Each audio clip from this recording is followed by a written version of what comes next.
This video is going to help you if you have issues with feeling rejected, whether that be in romantic situations, jobs, the life that you want. I'm going to be getting very much into where rejection comes from, and I'm going to give you some possible scenarios that could be going on that aren't what you think as far as why you may have been rejected. And my name is Adam. Welcome back to my YouTube channel. Before we get started, just briefly, I want to let you know I'm doing some free breakthrough calls. There is a link pinned in the comment section below. Okay, so what is a breakthrough call? A breakthrough call is where we get on Zoom for 30 minutes and I go over your vision for your life with you. So we look at what inspires you, what you're wanting to create, and then we get into what's blocking that from happening. So what emotions are coming up, what behaviors are coming up, and what you can do about it to start troubleshooting and resolving these things so that you can step into your highest timeline. Okay, so rejection. Rejection is one of the biggest fears, I would say, we all have. It's incredibly painful to be rejected in any scenario, but particularly romance, which is something I'll be more focused on in this video. We have a tendency to deeply internalize any time we are rejected, and we also have a tendency to believe we're being rejected when we're not. So what is rejection? Well, rejection is kind of an illusion. Rejection happens when we want something from somebody. Okay, let me actually rephrase that. Rejection is something that happens when we think we want something from somebody that they aren't able to give us. And then we take it personally. Rejection really has to do with us inferring something in a scenario that usually isn't going on at all and taking it personally. And sometimes we might be right that it is going on, and then we take it personally when it's not really personal. I've spent many years of my life believing I've been rejected. I've had many different levels of rejection as I've gone up the scale and healed and raised my vibration and my frequency. And it all is just a reverberation of a very, deep abandonment traumas from childhood and from other times and places, and believing that I'm not worthy of love or being the person that I want to be. So why does rejection happen? Well, there's many reasons, but one of the first things I want to get into before I get into three possible, scenarios that could be going on if you've been rejected recently. Rejection tends to happen because of how much we suppress who we truly are. This is one of the main reasons it happens romantically. We don't allow in our society, up until sort of now, the ability to fully explore and experiment and figure out who we are in a loving and safe space. So what happens is there's lots of criticism, lots of judgment, lots of expectation, and lots of pieces of ourselves that get shut into sort of the shadow. And because of this, we don't truly know who we are. And if we don't truly know who we are, what we want, what we love, what lights us up, what's best for us, we draw in reflections of the shadow to prompt the shadow, to prompt the trauma, to bring it up, to heal, which is okay if we're aware of this. It can be a lengthy, frustrating process, but when we're not aware of it at all, we just keep kind of bouncing into people that don't really resonate. And then when they bounce off or push us away, we think it's because there's something wrong with us. It's simply because we haven't figured ourselves out yet. When this happens very frequently in romantic scenarios, we draw in aspects of the wounded child self that didn't get the love or didn't get our wants or needs met as kids from our primary caregivers. And we haven't really come to understand that or resolve it on a deep enough level, so we draw in people that just push us back into ourselves. Now, the solution here is always looking at what wound was prompted and how you can heal it and how you can give love to that aspect of yourself. But I want to tell a quick story about this. It's not really a study, but it's an example of a culture, of a cultural aspect that didn't keep their sexuality or romantic sort of emotional connection in the shadow. So I don't remember. I think I read this in King Warrior Magician Lover, but I don't remember.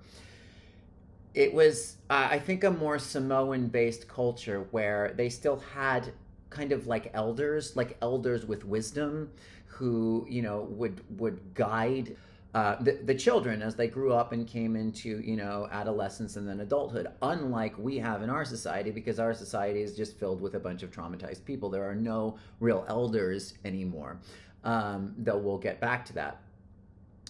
So when it came to them exploring themselves sexually, there was no shame.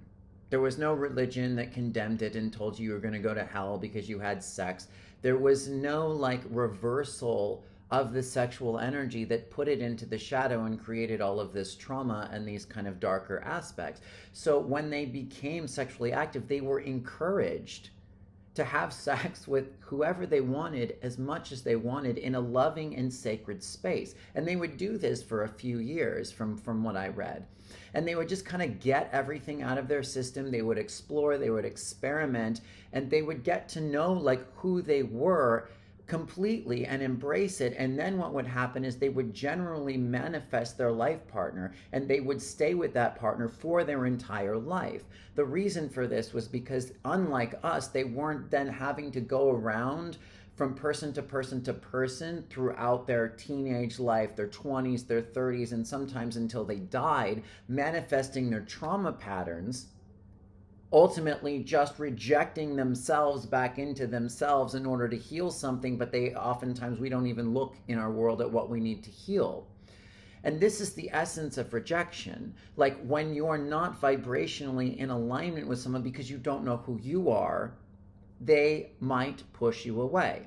The truth is, nobody ever really rejects you. They never really reject you. Most of the time, they don't even know who you are.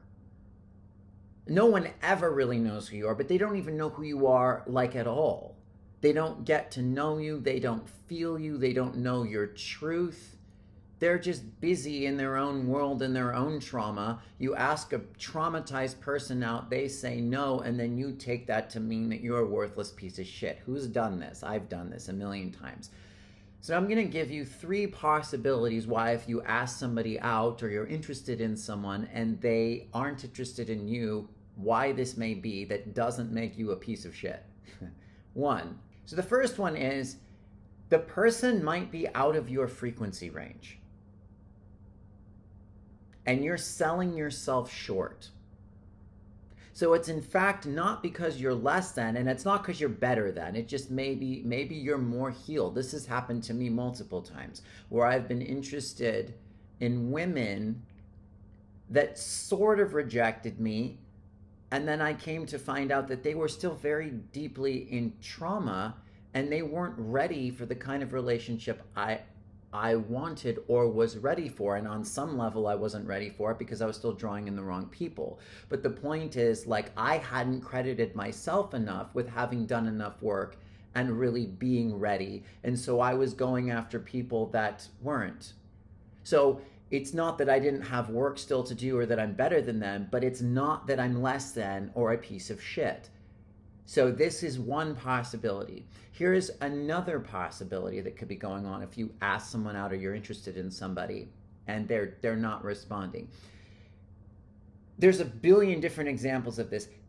They could be getting ready to move to another state and another country within the next 6 months, and they don't even know that, but their higher self knows that. And so you might be a decent match. They might kind of like you, but for some reason, there's just not that vibrational pull. And it's because their higher self has a whole other plan for them that they may be aware of. They may not be aware of. They might know that they're going to move, and so they're they don't want to date you. They might not even know. They just won't feel that draw, because there are other forces in the universe working within the two of you. And so when you go and you're interested and there is a quote unquote rejection, you take it to mean you're not good enough, you're not attractive enough, you're not smart enough, you don't have enough money, you're not ready in your life, whatever it is. And it has nothing to do with any of that. So just consider that the next time you get rejected. And here's another thing, another reason. And it goes back to the sort of point of this, the first one. But maybe some part of them actually likes you and they unconsciously know that they're not ready for anything real yet. And they need to play out more of those things from childhood. And maybe they don't want to play that out with you. Maybe they like you and they don't want to hurt you or bring you into that. And so they will go find like other partners that aren't as evolved or as available simply because they're not healed enough. And it's actually an honor. They're doing you a service. And some part of them is doing it for you because they care about you and they want you to have someone better. Not that they're not good enough, but they're just not there yet. These are all things that happen all the time. And we tend to just go with that one story of, I'm a piece of shit. I'm not good looking enough. I'm not smart enough. I don't have enough money. We take it personally. So see if you can come up with 10 other reasons, 10 other things that could be going on as far as to why you were supposedly rejected. Another reason could also be sometimes when we're afraid of being intimate, we will have parts of ourselves energetically that sort of push people away. It's almost like, think of like a skunk. You can be sort of spraying like a little bit of a skunky energy out there at people. I've had this that make them kind of go, ah. It's not you. It's just sort of like a defense mechanism that you have from your own trauma. And this could, manifest in a whole bunch of different sort of ways. But when you get rejected from that, it's actually not even you getting rejected. It's you rejecting them out of fear of being vulnerable and being intimate. And when you really get deep into where this is coming from, you can heal the trauma enough and also understand that you don't have to completely heal it.